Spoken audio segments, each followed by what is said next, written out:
Hello everyone, this is Lady G at Great Basin Alchemy, and this is your new moon in Virgo reading for 2020. And I would like to encourage you to go back to my videos that I made around New Year's of 2020, where I gave an overview for each of the months of 2020. And this is the layout for the month of October, the October reading that I did in those videos. And I am choosing to do it now because we are going into the moon cycle that will be going into the month of October. So while it's not technically the month of October, this is the energy of October that we're moving into, both because we are going into an equinox, but also because we are at the new moon. So I encourage you to go back and listen to that video, the part about October, my predictions for the month of October, because I don't want to repeat what I said then. I want to expand on what I said then. It is very appropriate for what we are looking at and dealing with now, and I want to continue that reading, and I'm going to pull a few more cards tonight, as well as do a protocol, teach you a protocol. So, to begin with, in that October reading that I did in January, I did not address the instinct part, the wolf card, and I would like to do that at this point in time.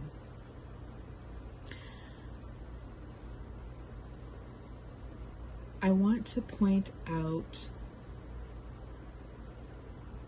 the wildness of this card, the incredible power that this card evokes. I don't know how many of you have spent time in the wilderness.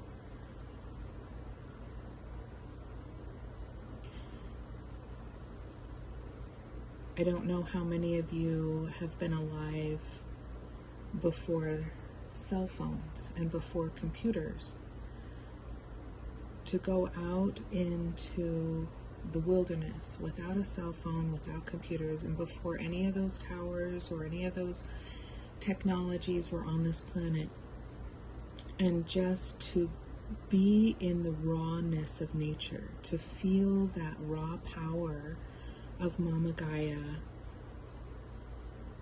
and to recognize that everything you may have learned in school and how to go about your daily life may not be applicable in this situation, and that you might need to throw all of that knowledge and wisdom away because it has very little bearing on your circumstances when you are in the wild. When you are in the wild, you must connect with your intuition. You must connect with your instincts to survive. But here's the amazing thing. When you connect with your instincts, you connect with all of nature too.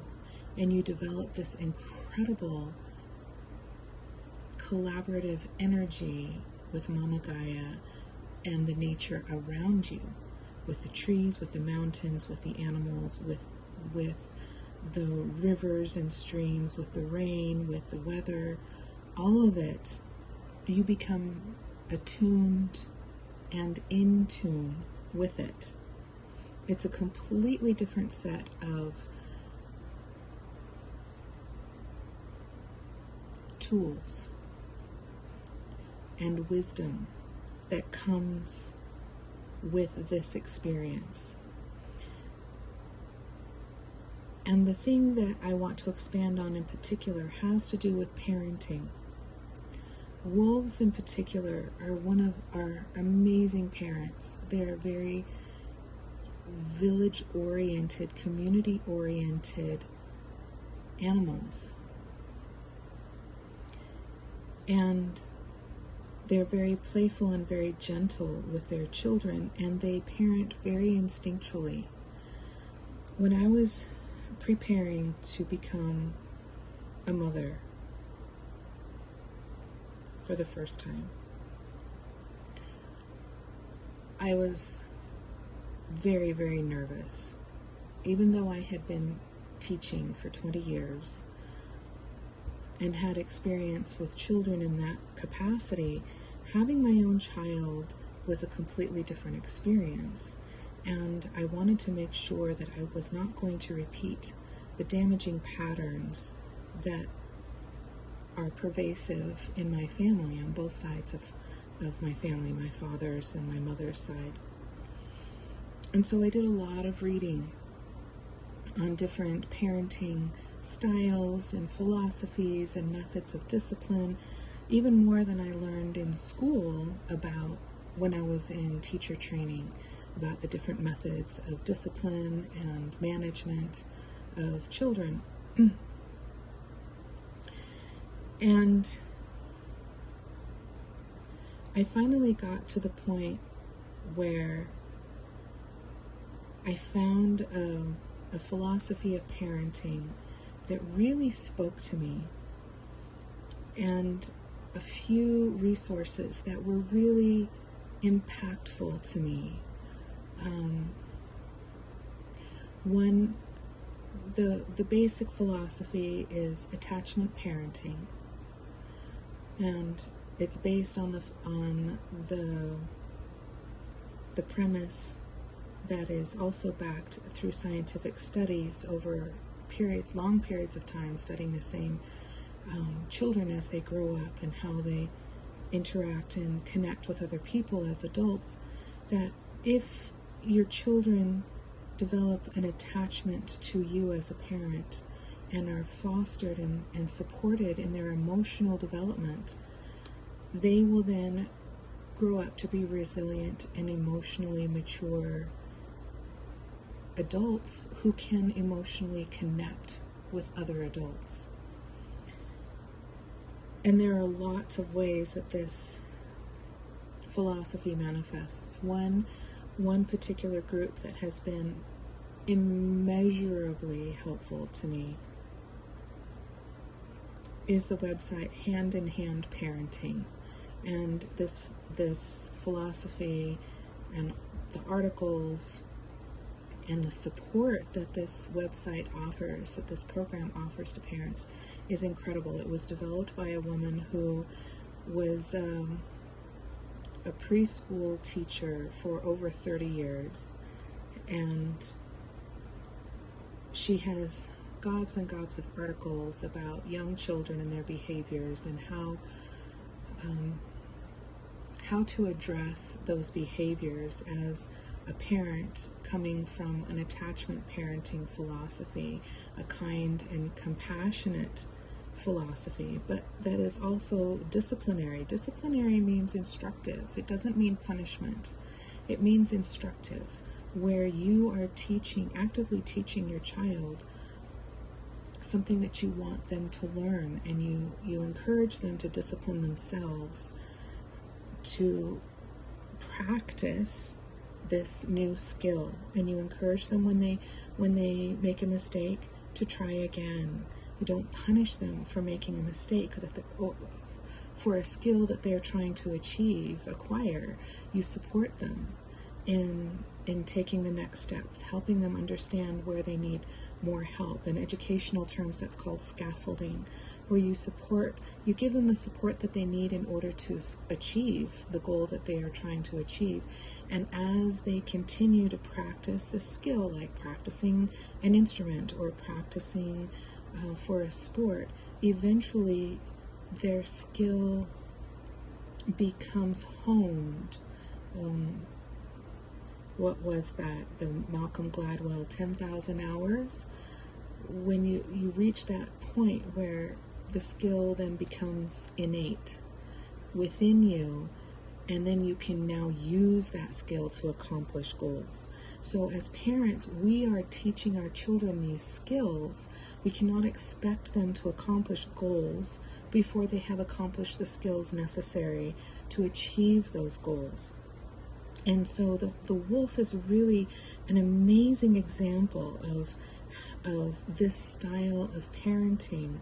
And I remember this point where I read this line: at some point you have to trust yourself.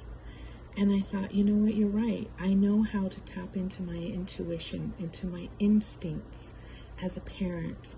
And I know where to go to for resources, and I need to trust myself as a parent. I need to trust my instincts as a parent.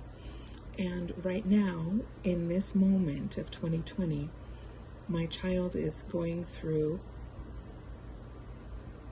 a really challenging transition. There is one other resource that I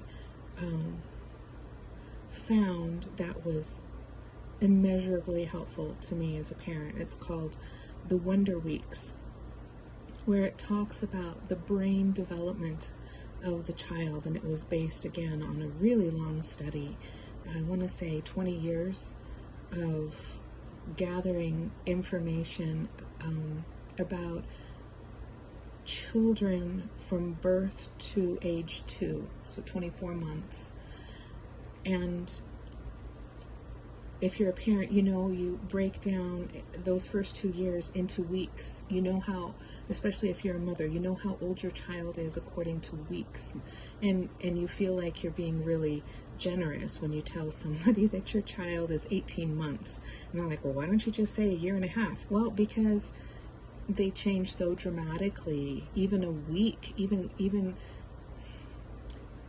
knowing how many weeks old they are, you know that from one day to the next, the child can change so dramatically. So the Wonder Weeks talks about how there's a very specific window in a child's life when their brain goes through changes. And it's not just a little change, they're dramatic changes. It's like, imagine if you went to bed one night and you were comfortable with your world and your place in it and how to move around it and interact with it. And then when you woke up the next day, how you saw everything was different. So imagine you went to sleep in black and white and you woke up in color, or you went to sleep with the furniture in one configuration, and when you woke up the furniture was in a completely different configuration, or you were in a completely different house, or maybe even the people that you called your parents didn't even look like you remembered them to look. This is the kind of dramatic change that is going on in your child's brain that is so disruptive to them. And each of the steps, as outlined in the Wonder Weeks, talks about how each of these brain developments addresses a very specific development in that child's brain, such as perception, or such as self-soothing, or such as perception of shapes versus perception of distance. And each of these developments is so dramatic that the child will exhibit the exact same behaviors every time their brain goes through this kind of change. The behaviors usually involve the child being much more clingy to you as a parent if they have developed an attachment, loving, connected relationship with you. They will cry more easily and for longer periods of time over things that maybe they wouldn't have ever cried about before, or they hadn't cried about for a very long time. When they do cry, it's over things that seem insignificant to you, such as not turning on a light switch, or because a bowl is red instead of blue. and their sleep is going to be disrupted in some way. So this, however your child exhibits their insecurities, they are much more heightened during a brain transition and a brain change. And this happens throughout our lifetimes. The Wonder Weeks only documents it up to age 2 at this point, but it happens throughout our lives. And so when your child is going through something like that, it is exasperating as a parent because you do not have enough emotional resources to handle the depth of need that your child has at that time. And I am speaking from experience in this moment. It can be powerfully exhausting, and particularly when we're in a pandemic and we're cut off from our support systems, and it's just us with our children all day, every day. It can be depleting at the very least, and sometimes you're just at the end of your rope. These resources that I have mentioned to you, hand-in-hand parenting, will actually connect you and pair you with another parent so that you have someone to call. You have a parent to support you who's also part of the program, who can also support you, and you support them in turn, and you have someone with you who understands, who's not going to be critical, who's not going to be judgmental, who's going to be encouraging to you as a parent. I strongly recommend these resources to you as a parent because we have seen in our leadership in this country what happens to our children when we mistreat them as parents. Yes, he has a personality disorder, but that can also be learned. There is a personality disorder where the children take on the attributes of the parents, even if they do not have that personality disorder themselves. I found that out through my therapist, due to the dysfunction of my parents. And I have had to unlearn a lot of my behaviors because I thought that that was the way you were supposed to behave. Just like our leader and our leader's children have learned to behave in these ways because that's how they were taught by their parents, and they were mistreated by their parents. And we can see the devastating effects that a wounded and damaged child can have on the world around them if they are not able to address it later in life, either through their own choice or because of circumstances in life causing them to need to go because there's no other option.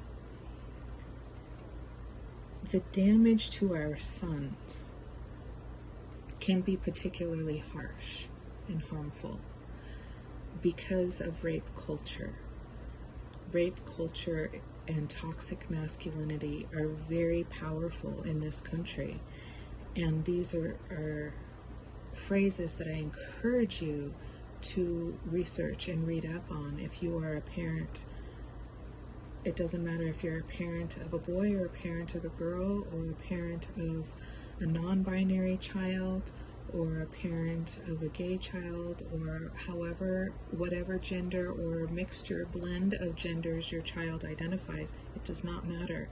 This toxic masculinity and rape culture that we have in society permeates everything, and it is part of the white supremacy, the white male attitudes that is built into our culture, and it has caused immeasurable harm in our society and our culture to everyone, including the white males.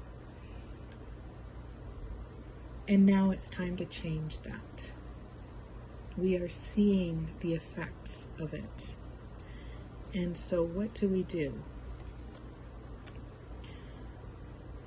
Safe to be powerful in a loving way. We're going to be talking about self-love today so you can reach your full potential. We as parents have to develop our own love for ourselves before we can offer that same love to our children. There is nothing that has been harder for me than parenting my child, because everything I say or do, I think about. Am I doing this out of a reaction because of my needs? Am I doing this as a reflexive response because that's how my parents did it to me? Or am I doing this because that is what he needs in this moment? And let me tell you, it is the most exhausting thing to analyze every word you say, every act you do towards your child in this way. Utterly exhausting. And by the end of the day, especially if he's going through a leap, I can hardly stand some days. I am so tired because it has taken so much out of me to change these patterns and behaviors. And I have to come back to this practice that I am going to teach you tonight. And that is how to love yourself. Now, when we've heard in society about self-esteem and how to build up your self-esteem, and there have been lots of different ways that people have said this is how you build up self-esteem. And what has ended up happening is that we have confused arrogance with esteem. We have confused confidence with entitlement. And so it's important that when we develop our self-love, we stay humble, and we stay connected to our source, so we don't feel entitled to something from somebody else, because it has nothing to do with anybody else. It has to do with connection with our own soul and appreciating ourselves, not requiring anything from anyone else, to meet our own needs for ourselves. So, here's how you do it. I'm gonna use an example. I'm going to give an example, but I'm going to start out first with the premise. When you are in a situation and you are frustrated with another person for not doing something, or for doing something that you think they should have known better, or that you wish they hadn't done, first of all, it's important to keep all of your energy on yourself. You cannot control another person. No matter how much you try, and no matter how much you manipulate, ultimately it's that person's choice. And if they choose to do what you want, it is not a win for you. They have chosen. That power was not yours, and it was never yours. So it's important to bring that back onto yourself, because what if they choose not to do what you've asked them to do? Then you fly off in anger, or you do some manipulative behavior that is damaging. You have now lost control of yourself, because you have placed your control outside of yourself onto another person or onto another situation. And now it is no longer available to you. And so then you attract situations now where you are going to continue to lose control until you gain that wisdom and experience again, because you gave it away to someone else or to a situation. So if you pull all of that energy back to yourself, you now have all of that wisdom and all of that power and control available to you. And now you can feel it. And then you express appreciation for all of that power, all of that control that you have developed over time, not just in this lifetime, but in other lifetimes.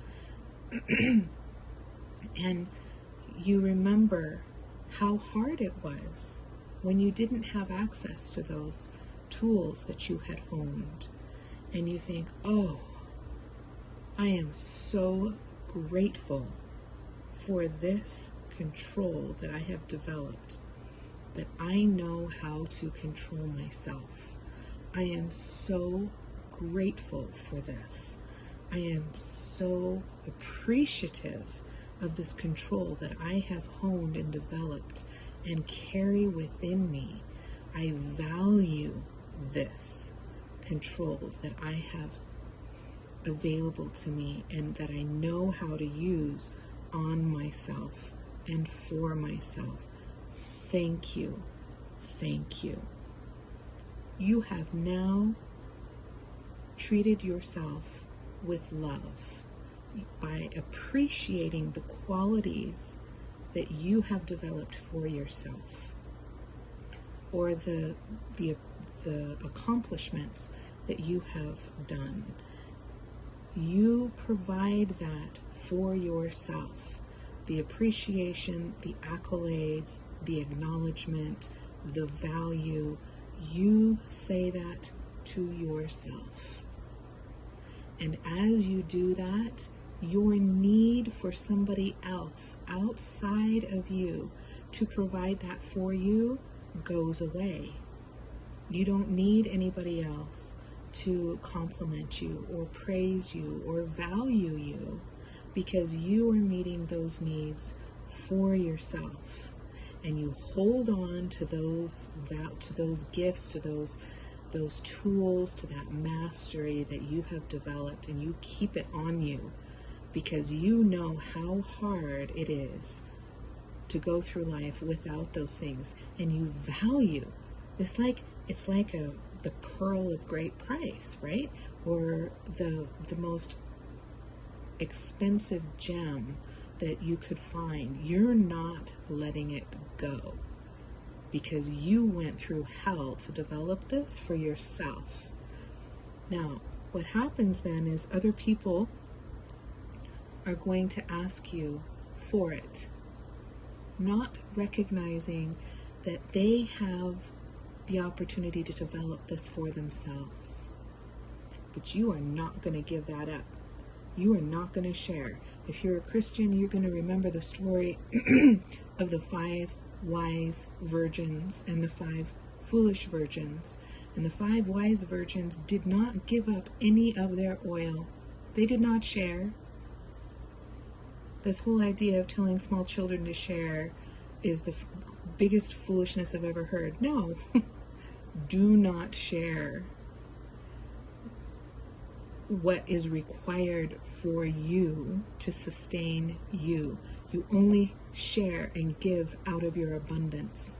You must keep enough for yourself and then give out of your abundance. This is why the wealthy need to be taxed. They have abundance. Those of us who are not as wealthy do not. We need what we need to sustain life. Give only out of abundance and keep what you need until you have more than what you need, and then give out of that. And if you don't have anything to give, don't give. You hold on to it to nurture yourself.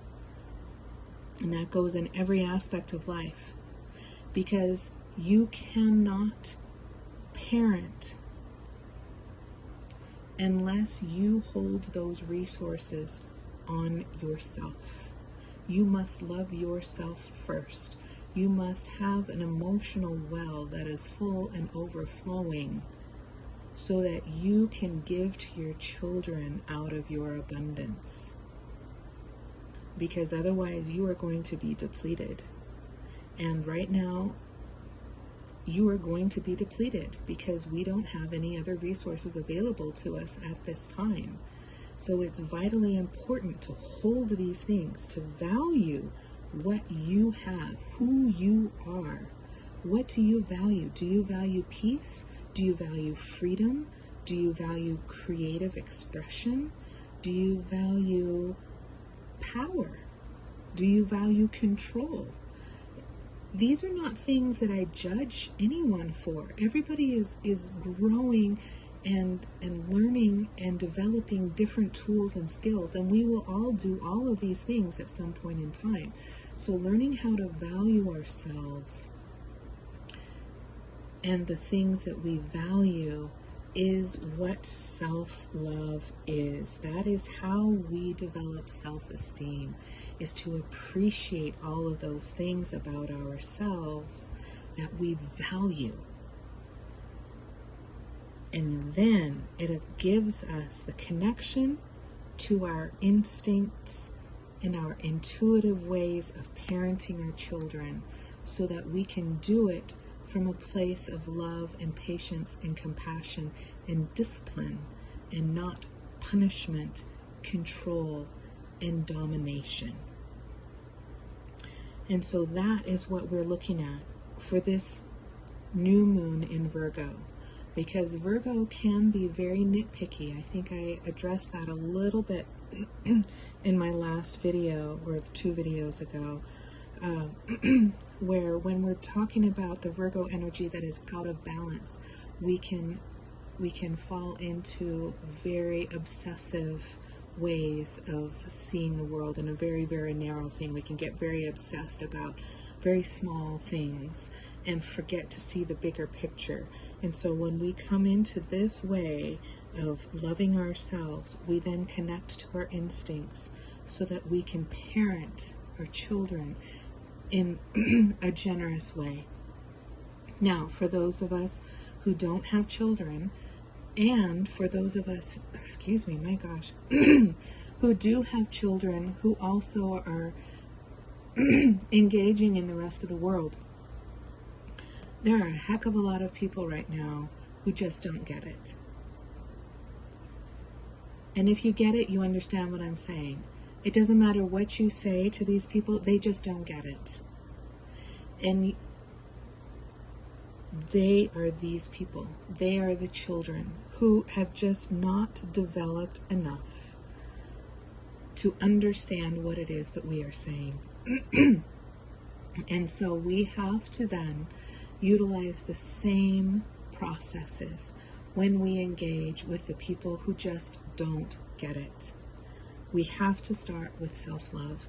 We have to focus on valuing and holding on to the things that we value and keeping that energy within our divine line, holding it tightly like the precious gem that it is. And by doing that, we model that to these people. And they might come attack us. They might call us libtards. They might call us the radical left, when we're actually anything but radical. We're not even centrists. we just want, people to be treated humanely. So it doesn't matter what they call us. Recognize that what they're really asking for is, I want what you've got, and I want to take it away from you, because I think that if I take it away from you, because they're an immature child mentality, if I take it away from you, then I can have it. Not realizing that they have to cultivate it for themselves. So you hold on to it, because this is a precious gem that you have cultivated through incredible amounts of pressure and discipline and time, just like a diamond. And then you send them information on how to do it for themselves. You model how to do it. You hold this energy and say, you don't say it out loud to them, but in your mind you say, look, this is the answer. This is the solution. This is what you're asking for. I'm going to, at the level of my higher self, send all of this information to you at the level of your higher self, so that you can bring in the information to you when it is the appropriate time. And so right now I'm going to speak that protocol so that you can practice this as we're dealing with people who just don't get it. These children who who, even though they might be 70 years old, just don't get it. Either because they are damaged from their own parenting, or they just have not cultivated the capacity to understand what we're saying at this time. So here's the protocol. Use your breath to pull in your energy into your divine line, deep in the core that rides in the front of your spine. And at the level of your higher self, work with the energetic fields and the guides to locate all of your energy that is in the future, and to gently lift it up and off of everyone and everything, and with your breath, bring it back to you into this present breath of now. Breathe in, and with your exhale, anchor it into your divine line. And now with your next inhale, you at the level of your higher self, work with the energetic fields and the guides to locate all of your energy that is in the past. And with your inhale, gently lift it up and off of everyone and everything, and bring it all back to you at the level of your higher self in this present breath of now, cleansed, cleared, and recalibrated. And with your exhale, anchor it into your divine line.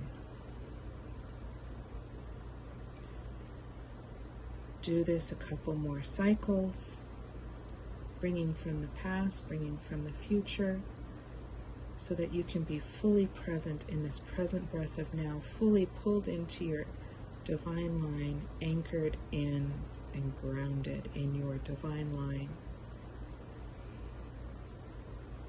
And as you do, you will begin to feel these qualities that you have honed over time, the energies that you value so much.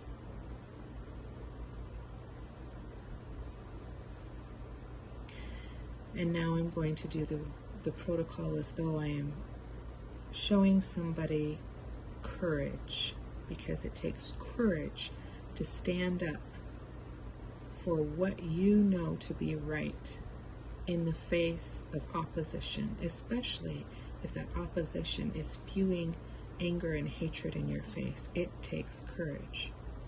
So I'm going to do this protocol as though I am that person, modeling the energy of courage to someone who is yelling anger and hatred at me.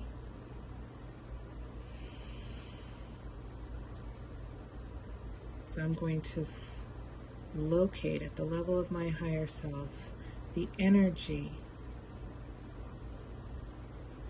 of courage and safety that I have cultivated in my divine line.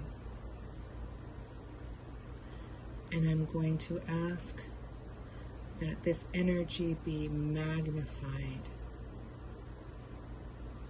And I'm going to reflect it to my body deva, so my body deva can also hold this energy of courage and safety within her divine line. And then I'm going to ask my team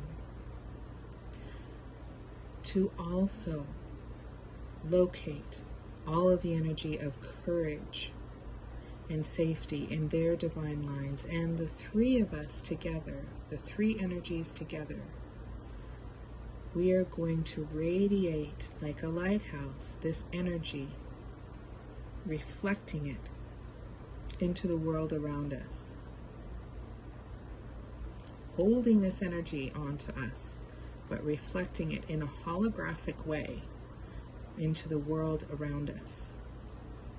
And then I'm going to take whatever it is that I am feeling about this person who is spewing this hatred and this anger at me. I am going to connect with this person's higher self at the level of my higher self, work with the energetic fields and the guides to connect with the team and the guides and the higher self of this person. Ask my team to connect with their team, my guides, their guides, me, my higher self with their higher self. And we're going to relay all relevant and appropriate information to this person. And then gently lift all empathic sensitivities, all karma, all thought forms, all behavioral patterns, all ways of thinking, believing, behaving, being in the world, sensations, DNA, inheritances, and soul pieces that I might be feeling or holding that don't belong to me, that belong to this person, and gently lift them all up and off of me and send them all back to their right and perfect place, along with all relevant and appropriate information where they have the capacity to be received. And when that energy gets completely sent, this person will walk away.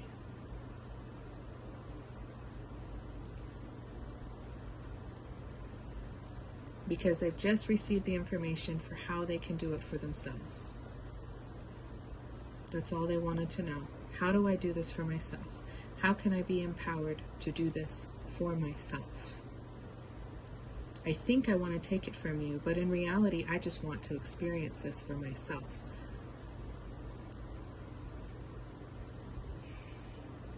And then update all reference points, all ways of being, perceiving, and being perceived in the world. And keep holding on to that energy in your divine line until they have received what it is that they need, and keep it. Never let it go. Hold on to that energy. And as they walk away, you express gratitude. Thank you. I value this within me. I value my courage. I value my strength. I value my safety. And I appreciate this energy that I have cultivated so that I can show another how to cultivate it for themselves. And that is how we develop self-love. And that is how we can develop that in the world around us. Now, you don't have to be dealing with somebody face to face to do this. You can do this to anyone, anywhere in the world, at any time. You can make this part of your daily routine, where you send this energy to our leaders, to our political leaders, from the school board all the way up through the office of the president. You can send this to the person who is walking in the aisle next to you, who might be smacking their child, because that is the only way they know how to discipline their child, not knowing that it is an abusive form of punishment that is going to damage their child. You can send this information to them at the level of their higher selves. You don't have to say anything to them at the time. You can model the energy to them. And you can send information to them at the level of their higher selves, including where to find resources to help them be a better parent.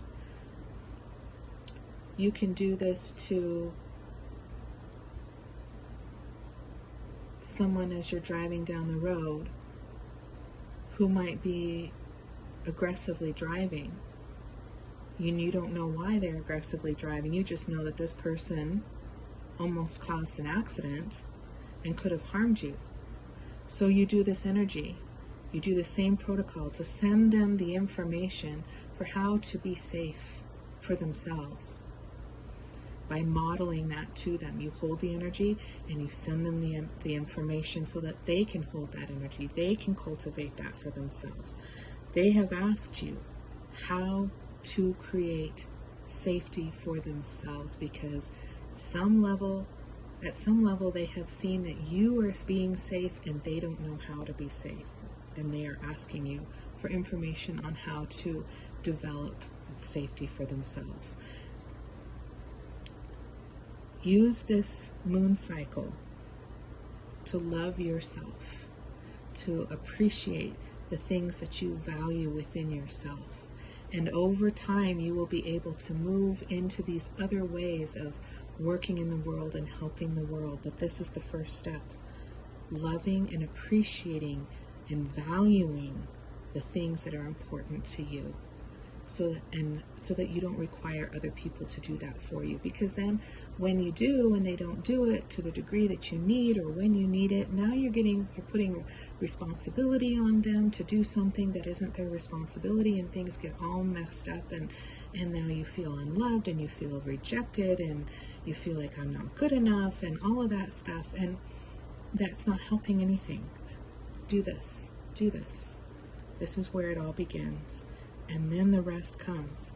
The instinct, the parenting out of an abundance of love and care for ourselves, which can then overflow into our communities and our nation and the world. This is the key for where we are going, and it is going to be vital for the next moon cycle as we go into the last few weeks before the election in this country. It's going to be brutal. So hold tight. Do these every day, multiple times a day. It will sustain you. It will support you. And we can get through this. I believe in you. You are powerful enough to do this. You are strong enough to do this. Otherwise, you wouldn't be here. And with that, I wish you blessings. I wish you well. And go in love.